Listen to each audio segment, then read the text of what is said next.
प्यारे विद्यार्थियों, इस वीडियो में मैं पंकज शर्मा आप सभी का स्वागत करता हूं। आज हम लोग बात करने वाले हैं कक्षा 10वीं के कोर्स बी के दो पुस्तकों पर जो कि लिटरेचर से रिलेटेड है। एक तो है संचयन, एक है स्पर्श। यहाँ पर हम इस वीडियो में बात करने वाले हैं स्पर्श के बारे में। स्पर्श के दो भाग हैं, एक तो है काव्यखंड और एक है गद्यखंड। काव्यखंड में हम लोग पढ़ेंगे कविताएँ, अनेक प्रकार के दोहे, पद वगैरह। इसके अलावा गद्यखंड में हम लोग पढ़ेंगे कुछ कहानियाँ। तो हम लोग इसको शुरू करें उससे पहले एक महत्वपूर्ण जानकारी मैं आप लोगों को देना चाहता हूं। पर एक नया चैनल लॉन्च हुआ है जिसका नाम है high profile. High profile 9th class और 10th क्लास के बच्चों के लिए बहुत बेनिफिशियल है क्योंकि इसमें ज़बरदस्त कंटेंट दिया हुआ है। और जो कंटेंट दिया गया है वो इतना अट्रैक्टिव वे में है कि वो आपको देखने में और सुनने में, समझने में बहुत आसान रहेगा। इसकी भाषा सरल और सटीक है। इसके अलावा इसमें आपको साइकोलॉजी से रिलेटेड, आपकी साइकोलॉजिकल काउंसलिंग से रिलेटेड, आपके बिहेवियर काउंसलिंग से रिलेटेड और कैरियर काउंसलिंग से रिलेटेड भी बहुत सारी इन्फॉर्मेशन मिलेगी। इसके अलावा करंट अफेयर्स यानी समसामयिकी, इसके अलावा जीके यानी कि जनरल नॉलेज से रिलेटेड भी बहुत शानदार वीडियोस दिए गए हैं। इसमें आपको अपने सब्जेक्ट से रिलेटेड भी छोटे छोटे कंटेंट्स मिलेंगे जो कि बहुत इन्फॉर्मेटिव हैं। तो प्यारे बच्चों, आप यूट्यूब पर इस चैनल को ज़रूर लाइक करें, सब्सक्राइब करें और इस पर जो कंटेंट डाला गया है आप लोगों के लिए उसका पूरा लाभ लें। Thank you. अब हम आगे चल रहे हैं। हम देख रहे हैं स्पर्श का फर्स्ट चैप्टर हमारा दिया हुआ है कबीरदास जी का, जिसका नाम है साखी। ठीक है, इस चैप्टर पर हम बात करेंगे दो विषयों पर। एक तो हम बात करेंगे विस्तृत व्याख्या, यानी इसमें जो दोहे दिए हुए हैं, जो साखियाँ दी हुई हैं, उनके बारे में हम लोग डिटेल में समझेंगे कि वो क्या है, उनके अर्थ क्या है। इसके अलावा हम प्रश्नोत्तर पर चर्चा करेंगे। हम इस चैप्टर के सारे प्रश्नोत्तर नहीं ले रहे हैं क्योंकि इसमें हमने केवल वही क्वेश्चंस चूज़ किए हैं जो पिछले कई सालों में पेपर में आए हैं। तो आपको एक हल्का सा रिव्यू देना चाहते हैं उसके बारे में कि क्वेश्चंस किस प्रकार से आते हैं और उसको किस प्रकार की भाषा में लिखा जाता है, उसकी शब्द सीमा क्या होती है, उसको भाषा को प्रभावोत्पन्न कैसे बनाया जाता है, प्रभावशाली कैसे बनाया जाता है। ठीक है, इसके बाद फिर हम इसका एक छोटा सा सारांश भी देखेंगे कि वो क्या है। तो हम शुरू करते हैं। चलिए प्यारे बच्चों, जब भी हम कोई चैप्टर शुरू करते हैं, अगर आपने अपने बुक में ध्यान दिया हो स्पर्श में, तो उसमें हम लोग देखते हैं कि हर कविता से पहले, हर कहानी से पहले, चाहे वो काव्यखंड हो चाहे वो हमारा गद्यखंड हो, उसमें पाठ प्रवेश दिया हुआ है। तो पाठ प्रवेश होता क्या है, बेसिकली वो उस चैप्टर का इंट्रोडक्शन होता है कि उसके अंदर हम लोग क्या पढ़ने वाले हैं। तो ये पढ़ना बहुत ज़रूरी होता है। इससे आपको हल्का सा आइडिया हो जाता है, एक छोटी सी समरी आपके दिमाग में बन जाती है कि भाई हम इसके बारे में क्या पढ़ें। तो भाषा बनाने के लिए बड़ा आसान रहता है। तो इसी प्रकार से इस पाठ का जो प्रवेश दिया हुआ है, पाठ प्रवेश जो दिया हुआ है साखी का, उसके बारे में हम लोग पढ़ रहे हैं। एक इंपॉर्टेंट लाइन दी हुई है शुरुआत में, देखिएगा ज़रा, ध्यान दीजिए। यहाँ पर लिखा है साखी शब्द साक्षी का ही तद्भव यानी कि बदला हुआ रूप है। सबसे इंपॉर्टेंट, ये एक नंबर के क्वेश्चन बनते हैं इस प्रकार के। तो साखी क्या है, बेसिकली साक्षी का ही तद्भव रूप है यानी कि बदला हुआ रूप है। साक्षी शब्द साक्षी से बना है। इस साक्षी शब्द का अर्थ क्या निकलता है, साक्ष्य। ठीक है, यानी कि कोई प्रमाण होना, जिसका अर्थ होता है प्रत्यक्ष ज्ञान, अर्थात जो ज्ञान सबको स्पष्ट दिखाई दे। ज्ञान दो प्रकार का होता है, एक तो पढ़ा हुआ ज्ञान होता है कि हमने पुस्तक में से पढ़ लिया, और एक होता है अनुभव का ज्ञान जिसे हम कहते हैं एक्सपीरियंस, अनुभव का ज्ञान जो होता है। तो ये दो प्रकार के ज्ञान। और कबीरदास जी किस विचारधारा के व्यक्ति हैं, वो अनुभव के ज्ञान को महत्व देते हैं, इसलिए उन्होंने नाम ही रखा है इसका साखी। आगे देखते हैं। यह प्रत्यक्ष ज्ञान गुरु द्वारा शिष्य को प्रदान किया जाता है। गुरु यानी कि जो अपने विषय के एक्सपर्ट हैं, वो लोग अपने शिष्यों को यानी अपने स्टूडेंट्स को बताते हैं क्या, किसी विषय विशेष के बारे में, कि उसको पढ़ा कैसे जाता है, समझा कैसे जाता है। ठीक है, आगे लिखा है संत संप्रदाय में अनुभव ज्ञान यानी व्यावहारिक ज्ञान को इंपॉर्टेंस दी गई है। क्या लिखा है, संत संप्रदाय में अनुभव ज्ञान यानी कि व्यावहारिक ज्ञान का ही महत्व है। शास्त्रीय ज्ञान अर्थात वेद, ठीक है, पुराण आदि का नहीं। वेद पुराण में जो लिखा हुआ है वो सटीक है, सही है, कबीरदास जी ऐसा मानते हैं, लेकिन उसका अनुभव जब हमें हो जाए और अनुभव को लेने के बाद जब हम अपने शिष्यों को ये बताते हैं तो वो ज्ञान और ज़्यादा प्रभावशाली हो जाता है। तो कबीरदास जी क्या कहते हैं, वो संत संप्रदाय में है और वो कहते हैं कि अनुभव ज्ञान यानी व्यवहारिक ज्ञान जो है वो बच्चे के लिए या अपने विद्यार्थी के लिए या हमारे जीवन के लिए सबसे इंपॉर्टेंट होता है। ठीक, आगे देखते हैं। कबीर का अनुभव क्षेत्र बहुत अधिक फैला हुआ है। कबीर को बहुत चीज़ों पर, अलग अलग विषयों पर उनको जानकारी है। वो अपने दोहों में समाज को लेकर के, राजनीति को लेकर के, धर्म को लेकर के, समाज में फैली हुई परंपराओं कुरीतियों को लेकर के बात करते हैं। उन विषयों पर छोटे छोटे वो पद लिखते हैं, छोटे छोटे दोहे लिखते हैं जो कि आज भी प्रासंगिक बने हुए हैं। तो उनका जो ज्ञान है वो बहुत विस्तृत यानी कि फैला हुआ है। अर्थात कबीर जगह जगह घूमकर प्रत्यक्ष ज्ञान प्राप्त करते थे, यानी कि लोगों के बीच रहते थे, समाज के बीच रहते थे, समाज की थिंकिंग को समझते थे। समाज में जो कुरीतियाँ हैं, जो परंपराएं हैं जो कि मनुष्य के लिए लाभदायक नहीं है, लेकिन फिर भी मनुष्य भेड़ चाल चल रहा है और उनके पीछे चलता चला जा रहा है, उस विषय की जानकारी लेकर के वो उसे काव्यों में पिरोते थे, यानी कि अपने दोहों में उसका प्रयोग करते थे। और जब जन सामान्य के सामने वो अपने दोहे बोलते थे तो वो समाज की कुरीतियों के ऊपर कटाक्ष भी करते थे और लोगों के अंदर जागृति भी लाते थे। ये कबीर की विशेषता है। आगे देखिएगा, इसलिए इनके द्वारा रचित साखियों में अवधी, राजस्थानी, भोजपुरी और पंजाबी भाषाओं के शब्दों का प्रभाव स्पष्ट दिखाई देता है। क्योंकि कबीरदास जी एक जगह रुके नहीं, वो एक स्थान पर रहकर के ज्ञान नहीं दे रहे थे, बल्कि समाज के अलग अलग क्षेत्रों में घूम रहे थे। तो उन्होंने क्या किया, वो जिस समाज के साथ रहे, जिस क्षेत्र विशेष में रहे, उस क्षेत्र विशेष की भाषा को उन्होंने अपने रचनाओं का मूल भाषा बना लिया। तो कैसे बना लिया, उन्होंने अवधी का प्रयोग किया, राजस्थानी का प्रयोग किया, भोजपुरी का किया और पंजाबी भाषाओं के शब्दों का भी अपने दोहों में प्रयोग किया। ये उनकी एक महत्वपूर्ण विशेषता थी। तो होता क्या था, जब ये इसी भाषा में जिस क्षेत्र विशेष में होते थे और उसी भाषा के क्षेत्र विशेष के लोगों की भाषा का प्रयोग करके जब लिखते थे और अपनी साखियाँ गाते थे, सुनाते थे, तो लोग सीधा सीधा कनेक्ट करते थे, क्योंकि उन्हें सीधी सीधी भाषा समझ में आ रही होती थी, क्योंकि वो भाषा उनकी खुद की होती थी। ये उनकी विशेषता है। इसी विशेषता के कारण इसी कारण उनकी भाषा को पचमेल खिचड़ी अर्थात अनेक भाषाओं का मिश्रण कहा गया। क्या बनता है एक नंबर का क्वेश्चन, एक नंबर क्वेश्चन, कबीर की भाषा को अनेक भाषाओं का संगम क्यों कहते हैं? ठीक है, इसलिए कहते हैं क्योंकि उन्होंने अलग अलग स्थानों पर घूम करके उन स्थानों की भाषाओं का प्रयोग, उन स्थानों की भाषाओं के शब्दों का प्रयोग अपनी रचनाओं में किया, जिससे लोग सीधे सीधे जुड़े और वो आसानी से सरल और सटीक भाषा में उनका अर्थ समझ सके। ठीक है, इसी कारण से उनकी भाषा को पचमेल खिचड़ी कहा गया। एक शब्द ये ध्यान रखिएगा, पचमेल खिचड़ी।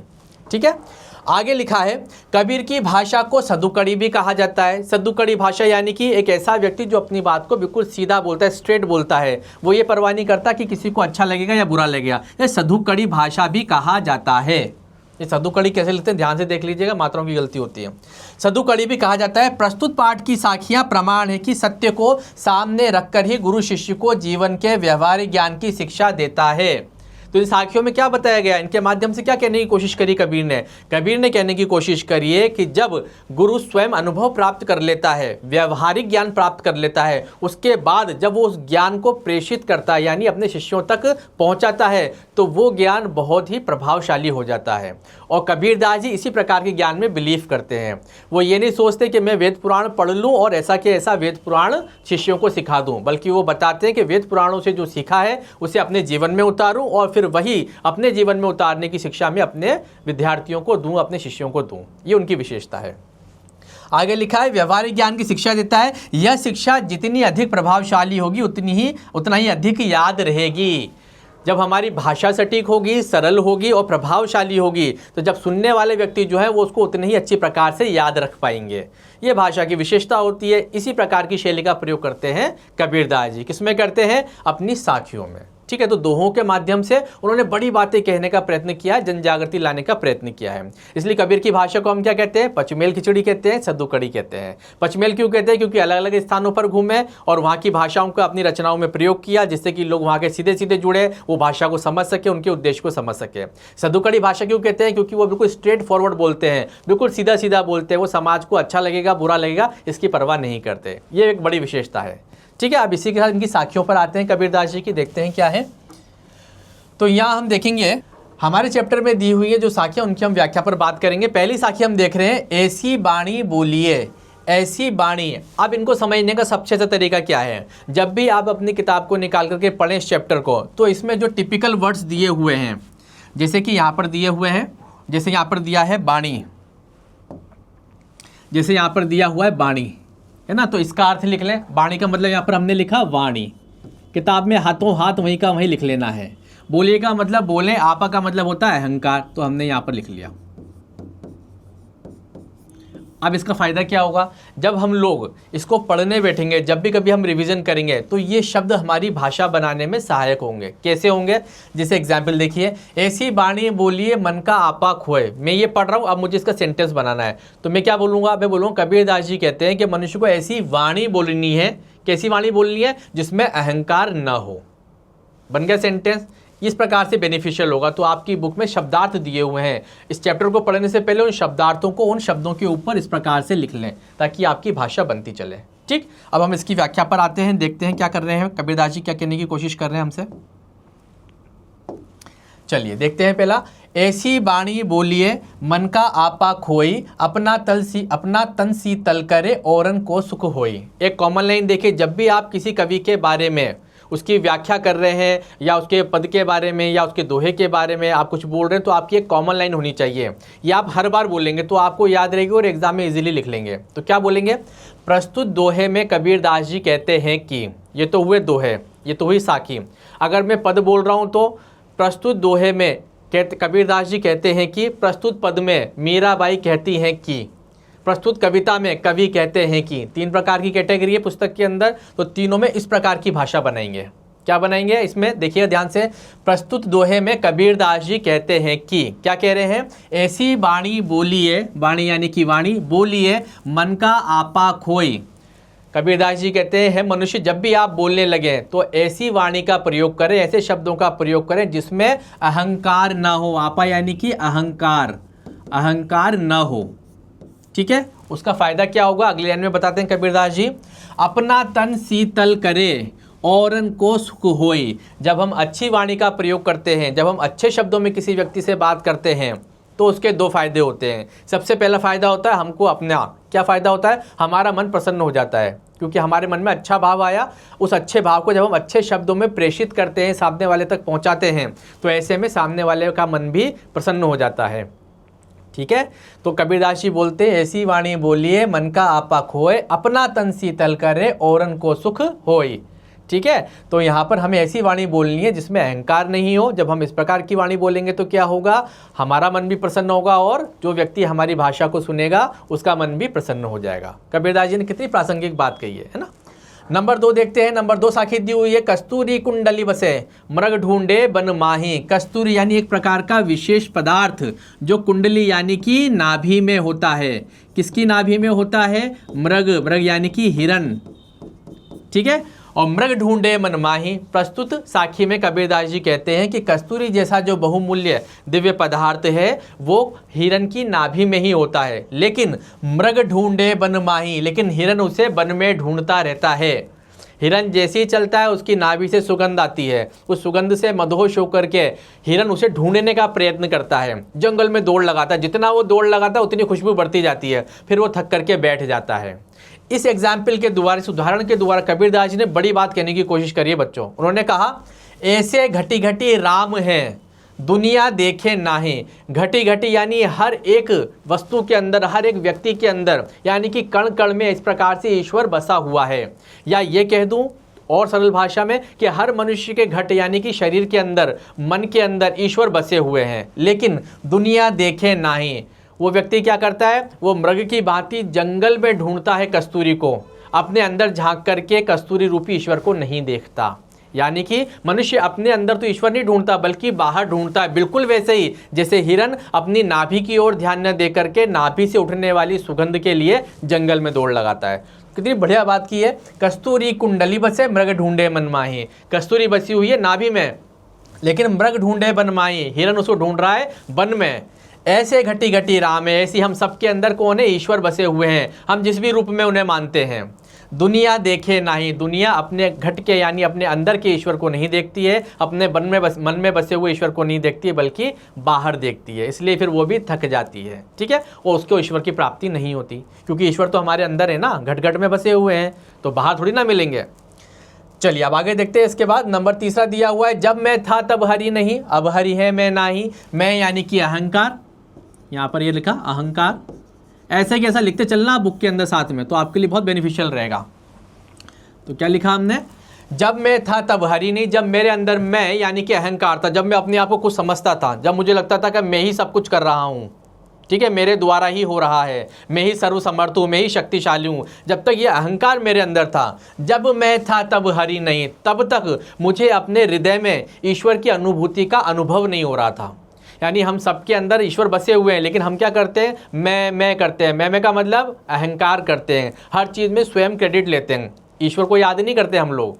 तो यहाँ पर कभी क्या बोलते हैं कबीरदास जी, जब मैं था तब हरि नहीं। जब मेरे अंदर मैं यानी कि अहंकार था, तब मुझे ईश्वर की अनुभूति नहीं हुई। लेकिन जब कबीरदास जी को ये ज्ञान हो गया तो उन्होंने क्या किया, अब हरि है मैं नाही। उन्होंने अपने अंदर का जो मैं यानी अहंकार था उसे छोड़ दिया। फिर क्या अनुभव हुआ, अब हरि है मैं नाही, यानी अब मेरे अंदर अहंकार नहीं है, अब केवल ईश्वर ही है। समझ में आया? जब मैं था तब हरि नहीं, कबीरदास जी बोलते जब मेरे अंदर अहंकार था तब मैं नहीं था, अब हरि है मैं नाही। अब मेरे अंदर मुझे ईश्वर की अनुभूति हो रही है क्योंकि मेरे अंदर मैं यानी कि अहंकार नहीं है। ठीक, आगे वो बोलते हैं सब अंधियारा मिटी गया, यानी हृदय के अंदर जो अंधकार था, अहंकार रूपी अंधकार था, अज्ञान रूपी अंधकार था, वो सब मिट गया। कैसे?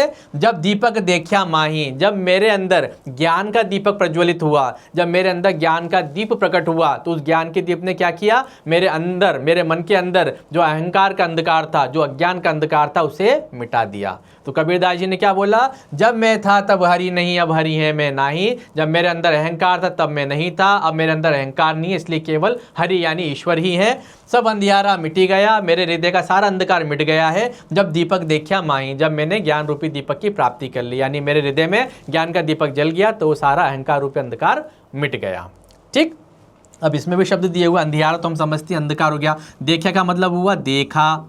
ठीक है, उसके बाद हरि यानी कि ईश्वर, मैं यानी कि अहंकार। इस प्रकार से आप बुक में भी लिख लेंगे। ठीक, अब आगे देखते हैं। नेक्स्ट साखी दिए, सुखिया सब संसार है। कबीरदास जी ने बोला क्या? सुखिया सब संसार है, खाए अरु सोए। कबीरदास जी बोलते हैं संसार अपने आप को बड़ा सुखी समझता है। क्यों समझता है भाई? हमने अपने जीवन का उद्देश्य क्या माना है? हमें खूब अच्छी पढ़ाई करनी है, उसके बाद अच्छी जॉब करनी है, अच्छा पैसा और सुविधाएं इकट्ठी करनी है, और उसके बाद क्या करना है? अपने जीवन को अच्छे से जीना है। हमने अपने जीवन का उद्देश्य ये मान रखा है, तो दुनिया ने भी ये मान रखा है सबने। तो करते क्या है? खूब मेहनत करते हैं, सुविधाएं जोड़ते हैं, खाते पीते हैं, सोते हैं। उन्हें लगता है कि जीवन का उद्देश्य पूरा हो गया, जबकि ये जीवन का उद्देश्य नहीं है। तो यहाँ पर कबीरदास जी बोलते हैं सुखिया सब संसार है। संसार अपने आप को बड़ा सुखी समझ रहा है। क्यों? खाए और सोए, सुविधाएं इकट्ठी कर ली, खाते पीते और सोते हैं। लेकिन कबीरदास जी क्या बोलते हैं आगे? दुखिया दास कबीर है। कबीरदास जी बोलते हैं कि मैं तो बहुत दुखी हूँ, मैं ईश्वर का दास हूँ और मैं बहुत दुखी हूँ। क्यों? जागे अरु रोए, वो जागते हैं और रोते हैं। दुखी क्यों है? क्योंकि उन्हें मालूम पड़ गया कि जीवन का लक्ष्य खाना पीना और सोना नहीं है, जीवन में साधन और सुविधाएं लाना नहीं है, बल्कि ईश्वर की प्राप्ति करना है। उन्हें ये ज्ञान हो गया है, इसलिए दुखिया, वो दुखी हैं। किस लिए? कि उन्हें ये ज्ञान हो गया है कि मेरे जीवन का उद्देश्य सुविधाएं नहीं है, मेरे जीवन का उद्देश्य ईश्वर की प्राप्ति। तो वो क्या करते हैं? जागे अरु रोए, वो जागते हैं, रात रात भर जागते हैं ईश्वर की याद में और उन्हीं को याद करके रोते हैं। क्या बोले कबीरदास जी? सुखिया सब संसार है, खाए अरु सोए, दुखिया दास कबीर है, जागे अरु रोए। संसार में सब सुखी हैं, खाते पीते और सोते हैं, लेकिन कबीरदास जी को मालूम है कि संसार में रहने का उद्देश्य केवल सांसारिक वस्तुओं को प्राप्त करना नहीं है। इसलिए वो क्या करते हैं? जागते हैं और रोते हैं, दुखी होते हैं कि मुझे ईश्वर की प्राप्ति कब होगी। यानी कि कबीरदास जी को वास्तविक ज्ञान है कि मनुष्य जीवन का उद्देश्य क्या है, जबकि हम लोग समझते हैं मनुष्य जीवन का उद्देश्य केवल साधन और सुविधाएं हैं, इसलिए खाते पीते और मस्ती से सो जाते हैं। जबकि कबीरदास जी ईश्वर की याद में जागते भी हैं और रोते भी हैं। ठीक, इसमें भी शब्दार्थ देख लीजिएगा, आपकी बुक में दिए हुए और वहीं पर उनको मेंशन कर लें। आगे चलते हैं, कौन सी साखी दी हुई है? नेक्स्ट साखी हम लोग देख रहे हैं। यहाँ तक बच्चों आपको समझ में आ ही गया होगा, है ना? शब्दार्थ अगर आप साथ लिखते चलेंगे तो आपको दिक्कत नहीं आएगी। अब चलिए अब हम देखते हैं अगला दोहा कबीरदास जी का। बहुत शानदार दोहा है, देखें ज़रा क्या है। फिर वही कंडीशन है, जब भी आपको दोहा पढ़ना है तो उसके पहले उसके शब्दार्थ होने चाहिए। जैसे कि मैं लिख रहा हूँ, बिरह का मतलब होता है यहाँ पर गम, गम यानी कि दुख। ठीक है, भुवंगम का अर्थ होता है सर्प। ठीक है, इस लाइन में ये दो टिपिकल वर्ड्स हैं, इनका ध्यान रखना। एक और इंपॉर्टेंट वर्ड दिया हुआ है यहाँ पर, बौरा यानी कि पागल। अब इन तीन शब्दों से हम अपनी भाषा बनाएंगे। कैसे बनाएंगे देखिएगा। बिरह भुवंगम तन बसे, मंत्र न लागे कोय। प्यारे बच्चों, इसका मैं अर्थ करूं उससे पहले मैं आपको बता दूं, पहले गांव देहात में क्या होता था, किसी व्यक्ति को अगर कोई सर्प काट ले या बिच्छू काट ले तो ऐसे में लोग भागे भाई किसी बाबा के पास लेके जाते थे और वो बाबा जी मंत्र के द्वारा उसका जहर उतारते थे और व्यक्ति ठीक हो जाता था। ये प्राचीन समय में ऐसा होता था हमारे यहाँ पर, गाँव देहात में अभी भी कहीं होता होगा। तो उसी को आधार बना करके कबीरदास जी ने बड़ा कमाल का दोहा लिखा है, विरह भुवंगम तन बसे। जिस व्यक्ति को विरह रूपी यानी किसी के बिछड़ जाने का दुख किसी व्यक्ति के अगर हृदय में बैठ जाए, अगर किसी को कोई विरह रूपी भुवंगम यानी कि सर्प डस ले, यानी कि हमारे हृदय में अगर किसी का दुख बैठ जाए तो मंत्र न लागे कोय, उस व्यक्ति का फिर कोई उपचार नहीं होता, कोई भी मंत्र उस पर काम नहीं करता। क्या बोला? बिरह भुवंगम तन बसे, किसी व्यक्ति के हृदय में किसी का गम बैठ गया है। और गम को क्या बोला उन्होंने? भुवंगम यानी कि सर्प।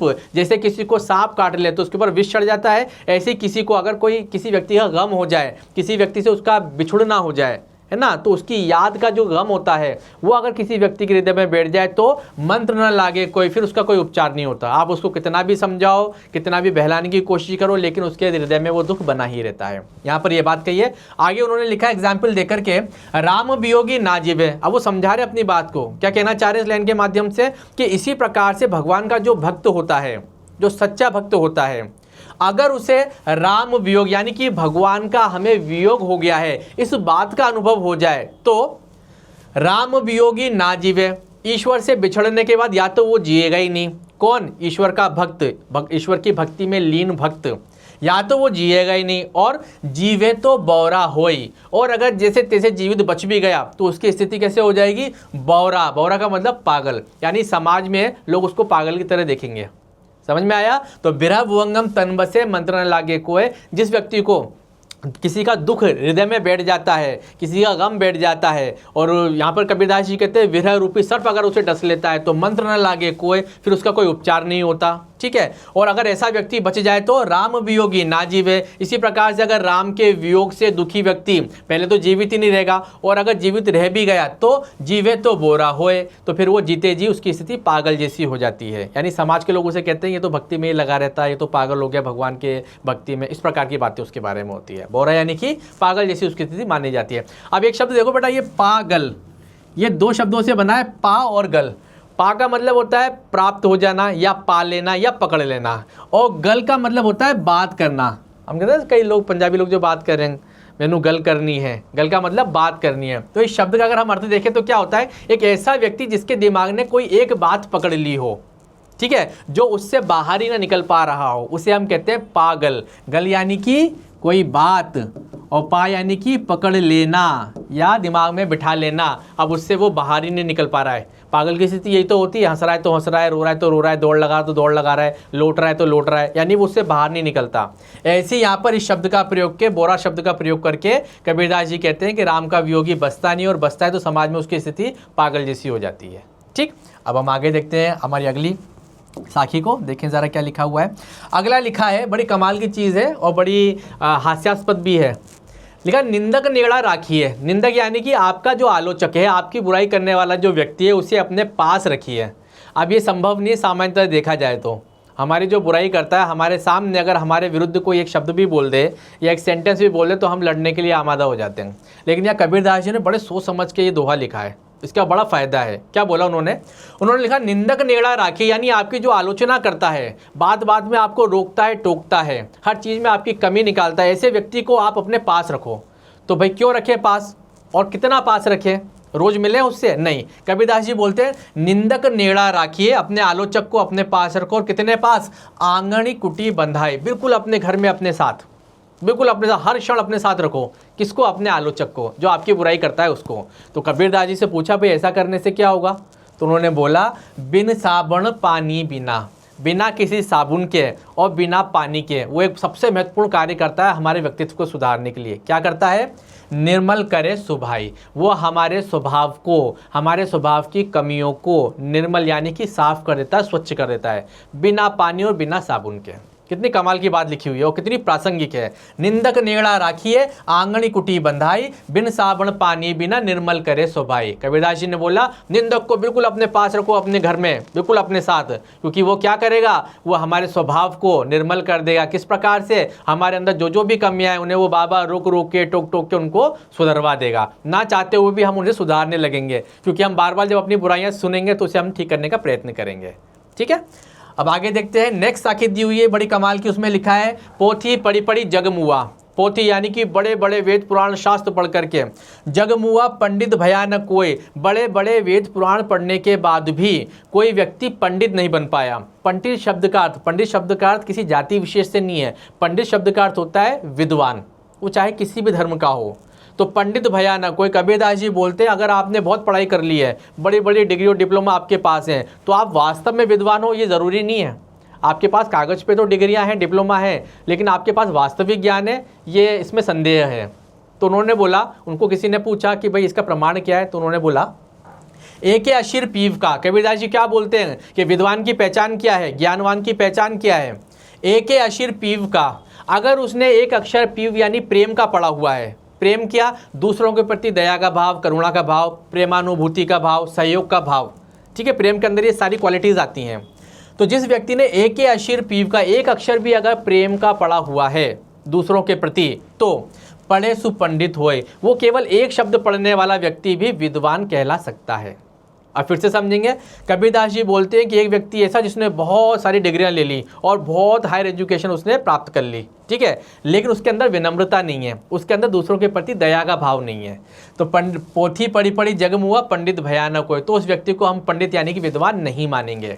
तो किसको मानेंगे? एक अशीर पीव का, एक ऐसा व्यक्ति जिसने ज़्यादा पढ़ाई लिखाई नहीं की लेकिन केवल एक अक्षर वो जानता है और वो है पीव यानी प्रेम का। पढ़े सुपंडित होए, उसने वो पढ़ लिया इसलिए वो विद्वान है, वो पंडित है। क्योंकि विद्या हमें पोलाइट बनाती है, संस्कृत में आता है ना, विद्या विनयम ददाती, यानी कि जब हम ज्ञानवान हो जाते हैं तो हम विनयी हो जाते हैं, यानी कि हमारे बिहेवियर में बहुत सकारात्मकता आ जाती है और विनय आ जाता है, यानी पोलाइटनेस आ जाती है हमारे अंदर। ठीक है, तो ये ज्ञान की पहचान होती है। आगे हम देख रहे हैं, अंतिम साखी देख रहे हैं कबीरदास जी को, और उन्होंने लिखा हम घर जालिया अपना। वापस से हम लोग लिख लेंगे क्या शब्द का? जालिया यानी कि जलाना, अपना यानी कि अपना, लिया मुराड़ा, मुराड़ा का अर्थ होता है मशाल, ये शब्द लिख लीजिए, वहाँ पर भाषा बनाते हैं। क्या बोले कबीरदास जी? हम घर जालिया अपना, हमने अपना घर जला दिया है। कौन सा घर? जिसमें रहते थे उसमें? नहीं, बिल्कुल नहीं। कबीरदास जी ने अपने मन में जो अहंकार रूपी घर था, ठीक है ना, राग द्वेष ईर्ष्या ये जो भाव उसके अंदर रहते थे अहंकार के अंदर, वो वाला घर मैंने अपने मन का जला दिया है। तो कैसे जलाया मन के घर को? लिया मुराड़ा हाथी, मुराड़ा यानी कि मशाल लेकर के। तो कौन सी मशाल लेकर के? ज्ञान की मशाल लेकर के। कबीरदास जी क्या बोल रहे हैं? प्रस्तुत साखी में कबीरदास जी कहते हैं हम घर जला लिया अपना, हमने अपना घर जला दिया है। कौन सा घर? जो हमारे मन में अहंकार के रूप में स्थित था। और कैसे जलाया अहंकार को? लिया मुराड़ा हाथी, हमने ज्ञान की मशाल, मुराड़ा यानी कि मशाल को लेकर के अपना अहंकार रूपी घर जला दिया है। तो अब आगे संदेश क्या दे रहे हैं? आगे वो बोलते हैं अब घर जालो तास का। अब जो व्यक्ति अपना अहंकार रूपी घर जलाना चाहता हो वो चले हमारे साथी, वो हमारे साथ चले, यानी कि हमारे साथ आगे बढ़े अध्यात्म में, है ना, अपने सुधार के लिए वो हमारे साथ आगे बढ़े, हमारे साथ चले। तो हम घर जाल लिया अपना, लिया मुराड़ा हाथी, अब घर जालो तास का, जो चले हमारे साथी। तो अपने मन का अहंकार रूपी घर जला करके ज्ञान की मशाल से जो हमारे साथ आगे चलना चाहता हो, आगे बढ़ना चाहता हो, वो हमारे साथ चले। इस प्रकार से कबीरदास जी आह्वान कर रहे हैं समाज के लोगों का जागृति लाने के लिए। क्रांतिकारी कवि हैं, रूढ़ियों का और जो निषिद्ध परंपराएं हैं जो उपयोगी नहीं है उनका विरोध करते हैं, और अपनी साखियों के माध्यम से देखा जाए हर साखी का अपना एक स्वभाव है, समाज में कैसे रहना चाहिए, ईश्वर भक्ति कैसी होनी चाहिए, इन अलग अलग विषयों पर, समाज सुधार में जो रूढ़ियां हैं उनमें किस प्रकार से हम सहयोग कर सकते हैं, ऐसी अलग अलग विषयों पर हर एक साखी डिपेंड करती है। हर एक साखी की व्याख्या में एक अलग अर्थ निकलता है। तो इस प्रकार से बहुत अलग अलग विषयों पर उन्होंने कई सारी साखियाँ लिखी, उनमें से कुछ साखियाँ जो हमारे सिलेबस में दी हुई थी वो हमने पढ़ी हैं। ठीक है, अब आगे देखते हैं क्या है। अब हम आगे बात कर रहे हैं इसमें, यहाँ तक तो आपको समझ में आ गया होगा। शब्दार्थ का विशेष ध्यान रखें, शब्दार्थ साथ के साथ लिखें। ठीक है, अब हम आगे बात करते हैं। आगे लिखा हुआ है साखियों का सार। अब इन शॉर्ट अगर हम लोग देखें कि हमने फर्स्ट टू लास्ट साखी तक क्या क्या पढ़ा है, किस किस बारे में बात हुई है, तो इन शॉर्ट बिल्कुल सूक्ष्म रूप में, बिल्कुल साधारण सी भाषा में कुछ पॉइंट्स मैंने यहाँ पर बनाए हैं। देखिएगा ज़रा क्या है। तो यहाँ पर लिखा हुआ है पहली साखी। इन साखियों में कबीर ईश्वर प्रेम के महत्व को प्रस्तुत कर रहे हैं। यहाँ से शुरू करते हैं। फर्स्ट है, पहली साखी में कबीर मीठी भाषा का प्रयोग करने की सलाह देते हैं। हमने पढ़ा था, है ना, ऐसी वाणी बोली है। तो यहाँ पर हमें मीठी भाषा का, यानी जब भी हम किसी से बातचीत कर रहे हैं तो हमें अच्छे शब्दों का प्रयोग करना है, न पितुली भाषा का प्रयोग करना है, सरल भाषा का प्रयोग करना है। तो पहले में तो ये सलाह देते हैं ताकि दूसरों को सुख और अपने तन को शीतलता प्राप्त हो, सुनने वाले को भी अच्छा लगे और हमें भी बोलने में आनंद की अनुभूति हो। ये है पहली साखी। अब दूसरी साखी देखिएगा, दूसरी साखी में देखते हैं क्या दिया हुआ है। दूसरी साखी में कबीर ईश्वर को मंदिरों और तीर्थों में ढूंढने के बजाय अपने मन में ढूंढने की सलाह देते हैं।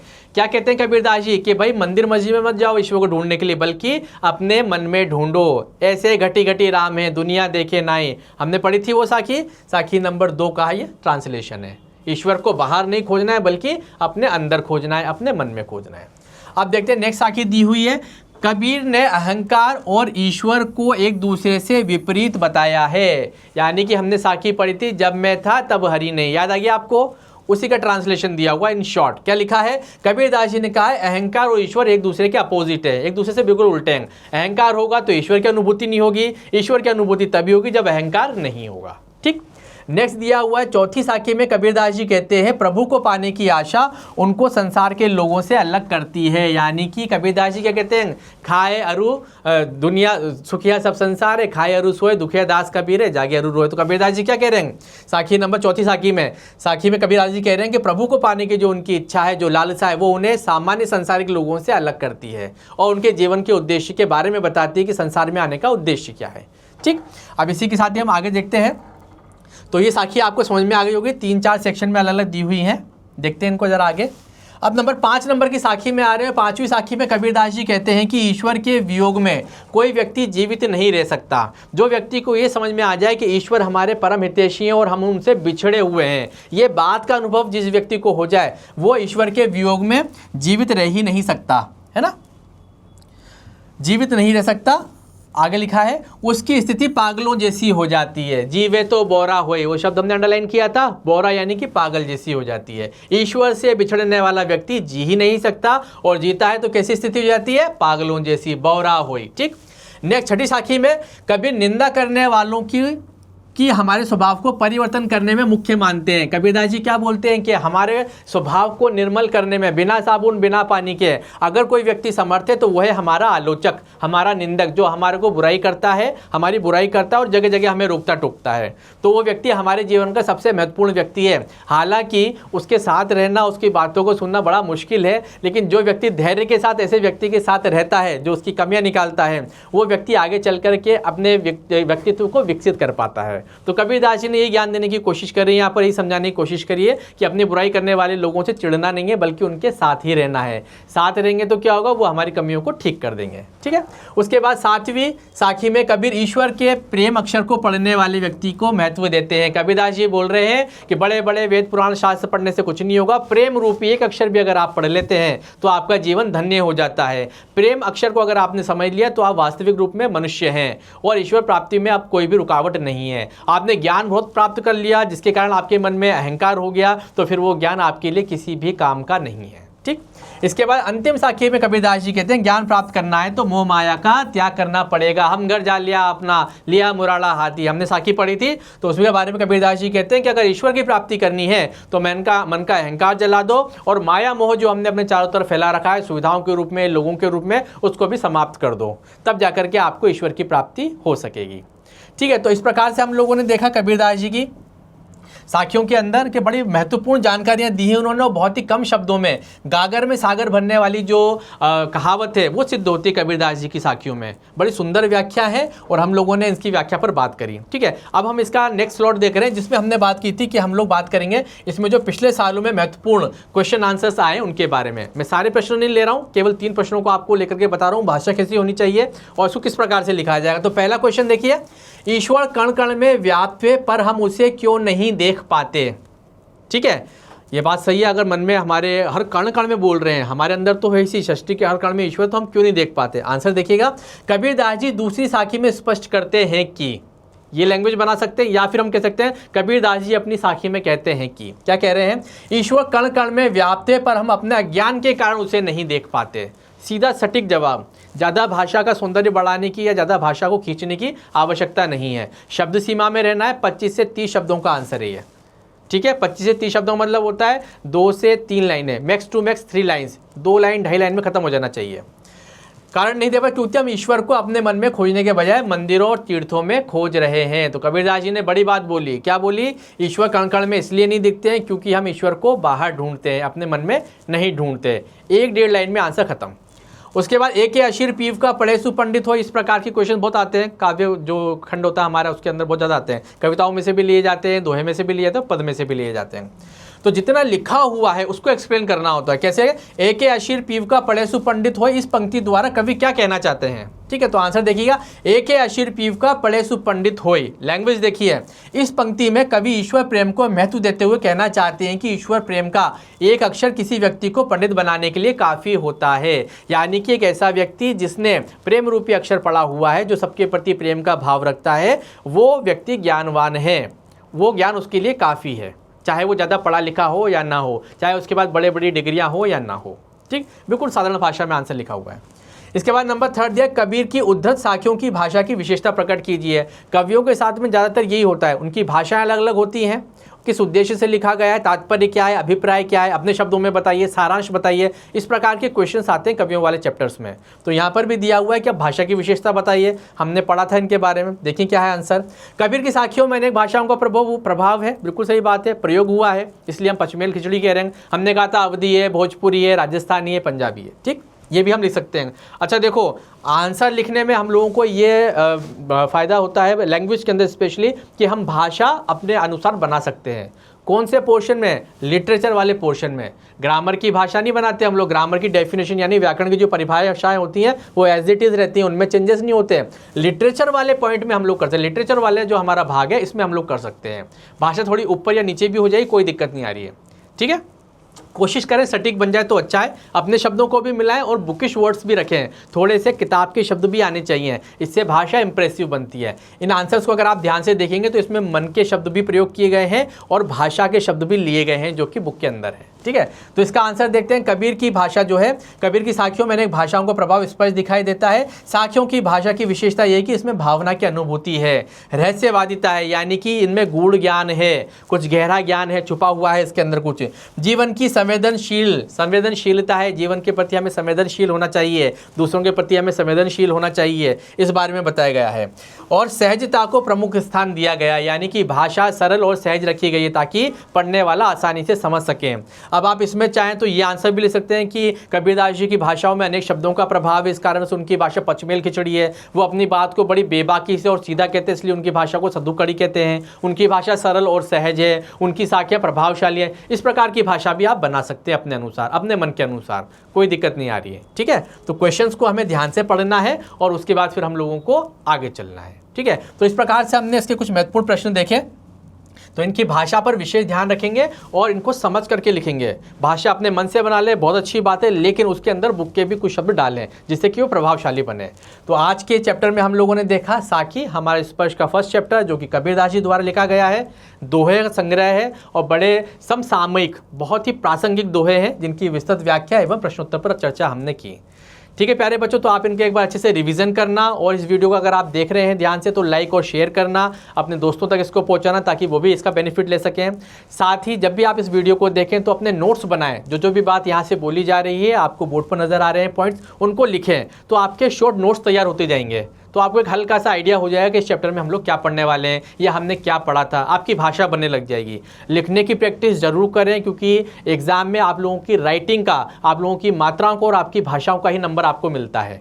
आपको याद बहुत अच्छे से है लेकिन उसका कोई बेनिफिट नहीं है। याद अच्छे से करो ताकि अच्छा लिख सको, लेकिन आपको अगर बेनिफिट चाहिए तो वो तभी मिलेगा जब आप अच्छी भाषा में उसको लिख पाएंगे। तो आपकी भाषा सटीक होनी चाहिए, मात्राओं का विशेष ध्यान रखना है, आंसर्स को, उत्तर को ज़्यादा खींचना नहीं है और ज़्यादा शॉर्ट भी नहीं करना है। तो इस प्रकार का वीडियो हमने आपके लिए तैयार किया है, निश्चित रूप से ये आपके लिए बेनिफिशियल होगा। प्यारे बच्चों, इस वीडियो को हम खत्म करें, समाप्त करें इस चैप्टर को, उससे पहले मैं आपको एक महत्वपूर्ण जानकारी दे दूं। यूट्यूब पर एक नया चैनल लॉन्च हुआ है जिसका नाम है हाई प्रोफाइल, ठीक है। हाई प्रोफाइल की विशेषता ये है कि ये 9th और 10th क्लास के लिए इसमें बहुत ही ऑथेंटिक और महत्वपूर्ण जानकारियाँ दी गई हैं और इसमें जो कंटेंट तैयार किया गया है वो बहुत ही अट्रैक्टिव है। इसके अलावा इसके जो कंटेंट के जो सब्जेक्ट्स हैं, इसमें आपको जीके है, जनरल नॉलेज के बारे में बताया गया है, करंट अफेयर्स यानी समसामयिक के बारे में बताया गया है। इसके अलावा आपकी करियर काउंसलिंग, साइकोलॉजिकल काउंसलिंग और बिहेवियर काउंसलिंग से रिलेटेड भी बहुत अच्छे वीडियोज़ डाले गए हैं। ये एक ऐसा मंच है जो 9th और 10th के लिए बहुत ही बेनिफिशियल रहेगा। तो आप लोग सभी यूट्यूब पर इसे सर्च करें और इसके वीडियोस को लाइक और सब्सक्राइब करें। Thank you. अब हम मिलते हैं अगली कक्षा में। धन्यवाद।